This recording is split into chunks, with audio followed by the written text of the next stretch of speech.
everyone, welcome back to the channel. I'm Anna and today we're diving into something that's not only going to warm your heart but also make your life a whole lot easier, freezer fillets. First up we've got a cottage pie. Rich, savoury beef topped with creamy mashed potatoes, perfect for those cosy nights in. Next, a chicken arrabiatta stew with parmesan dumplings. This one's got a bit of heat to warm you up plus those dumplings. Just wait until you try them. And last but certainly not least, a classic lasagna. Layers of rich ragu, smooth bechamel and perfectly cooked pasta. This is comfort food at its best. So whether you're planning meals for the week or just want to have something ready for those lazy days, these recipes are going to be your new go-tos. Let's get straight into it and I'll show you everything you need to make these dishes. So first up we have a cottage pie, and this is a guaranteed crowd pleaser. It's a classic for a reason.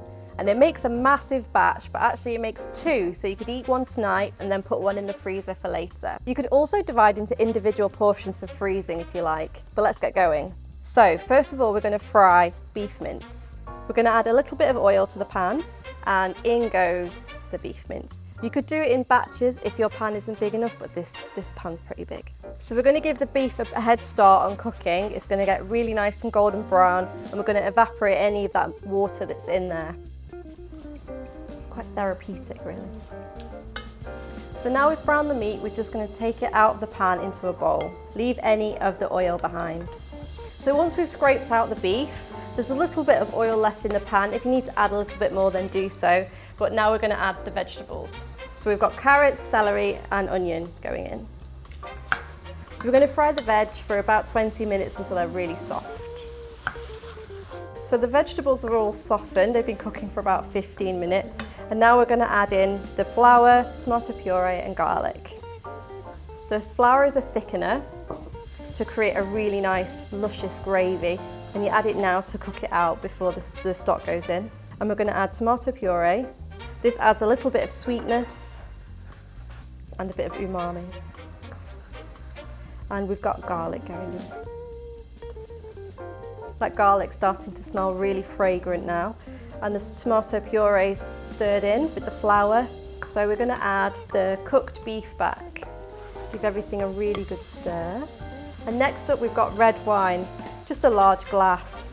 We're going to reduce this by about half, and then in with the beef stock. We've got Worcestershire sauce here, and that adds a really nice savouriness, a saltiness, a little bit of vinegariness. Just really nice to balance out the meaty dish. And we also have thyme and bay leaves going in.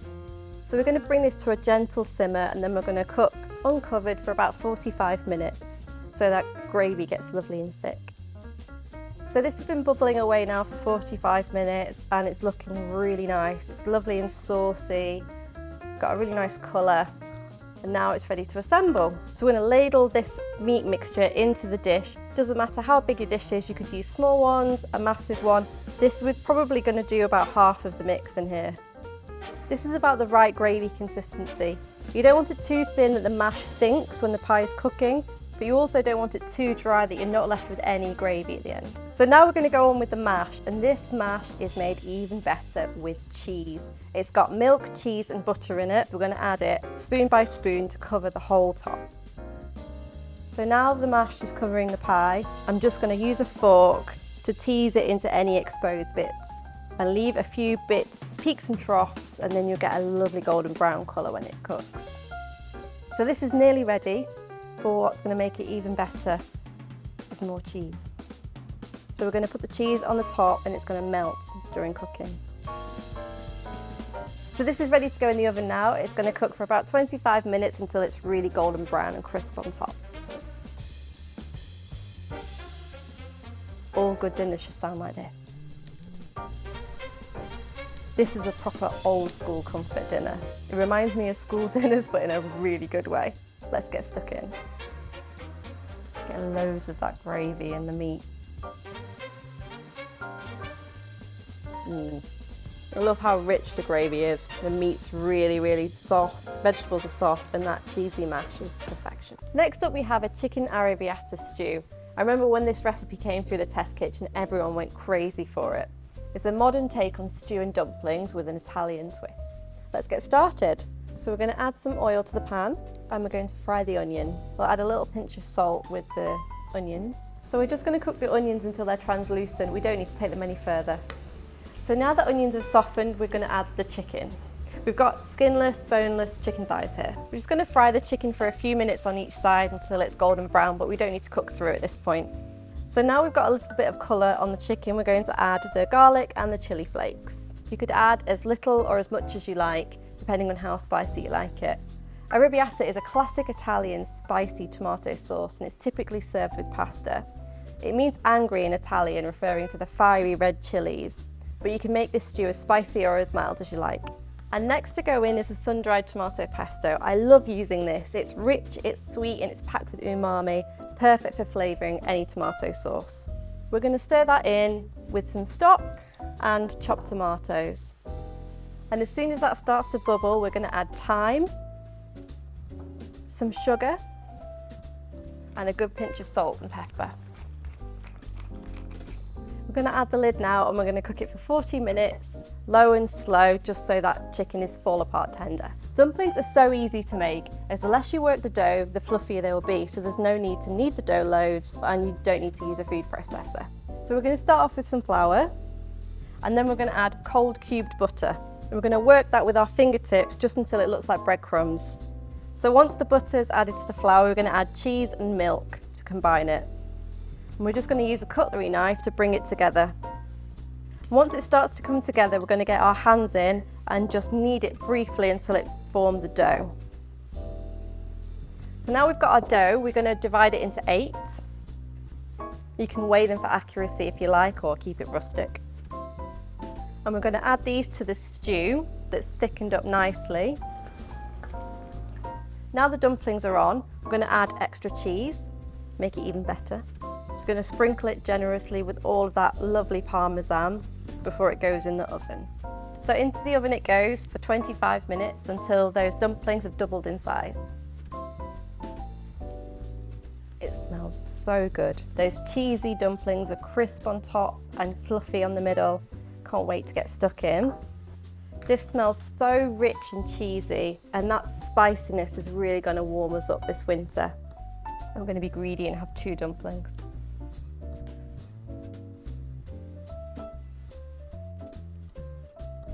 Got crispy dumplings, and they're so soft on the inside, so fluffy.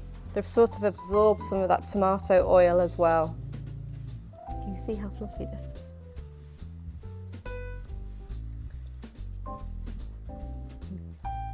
So good. So once this is cool, you can transfer it into containers and freeze it. To make this veggie, you can swap the chicken for aubergine and use vegetarian cheeses, but it's perfect. This is my favourite meal of the winter. And finally, onto the lasagna. This is one of those dishes that involves a few steps and a little bit of effort, but you will really thank yourself for. So first up, we're going to make the bechamel, and to do that, we're going to infuse the milk. It makes a lot of lasagna, so we need a lot of bechamel. In goes the milk. And we're going to infuse it with onions, bay leaves and cloves. So we're going to bring this up just to a gentle steam and we're going to leave it to infuse for 1 hour. This has been infusing for an hour and now we're going to strain it.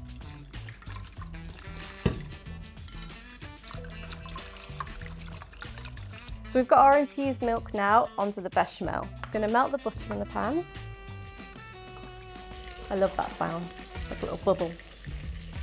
So now our butter is melted, we're going to go in with the flour. So we've got our roux, which is the butter and flour. The secret to a good bechamel is to add the milk a little bit at a time and continually stir. So we're going to go in with the milk now. You'll see the roux thicken up quite a lot and just keep whisking in between each addition. So adding the milk a little bit at a time like this, make sure there are no lumps. So we're going to cook it for about 5 minutes now, just to thicken it up and to cook out the flour. This is the consistency we're looking for, like thick cream. So now we're happy with the consistency, we're going to season with salt, pepper, and a little pinch of nutmeg. That's all done, so onto the ragu. I'm going to start with the base of onions, celery, and carrots. We don't want to brown the vegetables at this point, all we want to do is soften them. So our vegetables are a little bit soft now and we're going to add the pancetta and the garlic. Pancetta adds a really nice saltiness but it also melts into the ragu, adding a richness to the sauce. And now onto the meat. So we've got beef mince and pork mince here. You could use all beef mince if you prefer. And now we're going to add in the tomatoes and the milk. The milk's quite a traditional thing in ragus, and it cuts through the acidity of the tomatoes. And we've got a few more ingredients to go in before it slow cooks. So we've got bay leaves going in, we've got thyme and rosemary. We've got a couple of beef stock cubes, but you could use stock pots if you like, and some dried oregano. We're also going to add a healthy amount of red wine. So that's everything for the ragu. We're just going to season it, add the lid on and cook it for an hour.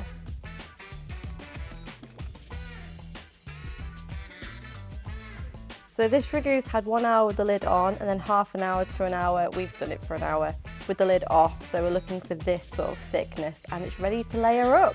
So we've got a baking dish here. It's about 3.5 litres, so it's quite big. You could use a big one like this, or you could use smaller ones, individual portions, or 2 smaller ones. So what we're going to do is start with the ragu, and we're going to do a good layer right in the base.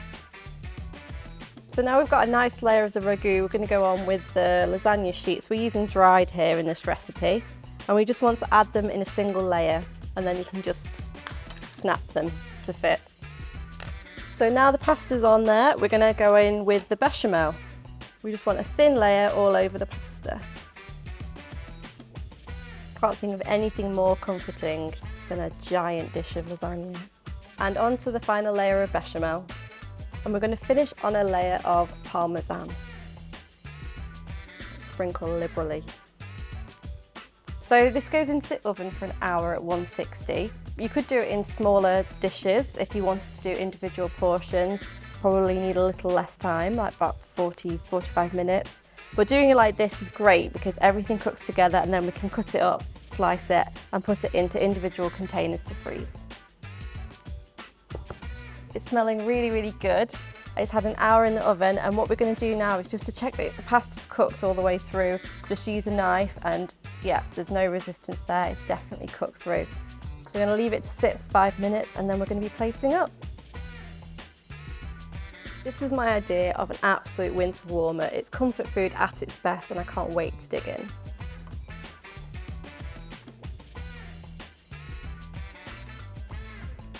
So good. It's so rich, so warming, so hearty. The wine really comes through, the tomatoes and the herbs. I absolutely love it. The best thing about this dish is that all the effort is done in advance. So all you need to do to eat it is just bring it out the freezer and warm it up. And it's so good. You really thank Past You for making this. And there you have it. 3 incredible dishes that you can make ahead. Freeze and enjoy just whenever you need a comforting meal. Just look at this cottage pie. And those parmesan dumplings, personal favourite. But classic lasagna is the ultimate comfort food any day of the week. If you love these recipes, give the video a thumbs up, share it with your friends, and don't forget to subscribe. We've got a lot more content coming your way. Drop a comment below and let me know which one you're most excited to try. And of course, head over to goodfood.com or download our app for all the full recipes. Thanks for watching. See you next time.